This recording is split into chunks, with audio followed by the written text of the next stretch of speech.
Hello everyone, অনেক দিন পর নতুন একটা ভিডিও নিয়ে তোমাদের সাথে শেয়ার করতে এলাম। তো কিছু কারণবশতর জন্যই আমি এত কমাস ভিডিও দিতে পারিনি, তোমাদের সাথে শেয়ার করতে পারিনি। তো প্রথমেই বোনকে দেখানোর উদ্দেশ্য ছিল আজকে ওর জন্মদিন। তো জন্মদিনটা কীভাবে সারাদিনটা সেলিব্রেট করা যায় সেটাই।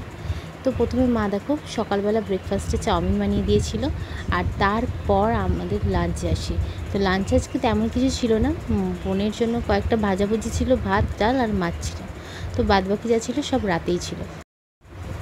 তো তারপর দেখো আলু ভাজা হচ্ছে এখানে, আর তারপর হচ্ছে মাংস ভাজাও চলছে, আর এদিকে পেঁয়াজের বেরেস্তা করে রাখা হয়েছে। আশা করি বুঝতেই পেরেছো এটা কী রান্না হচ্ছে, বিরিয়ানি হচ্ছে।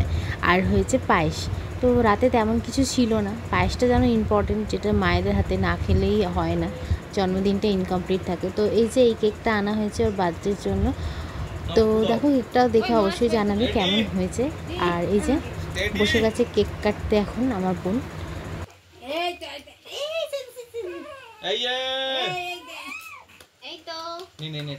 আগুনটা মেরে দে।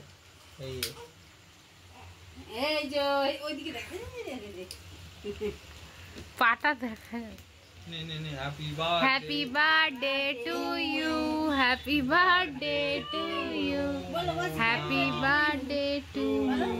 হ্যাঁ বলো হ্যাপি বার্থডে টু ইউ, বলো মাসির দিকে তাকাবে, আমাদের তাকিয়ে ছিল যাকে নিচে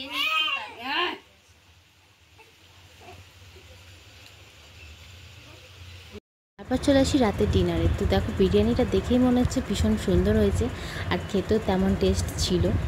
তো লাইট বিরিয়ানিটা ছিল, তেমন একটা মশলাপাতি ছিল না।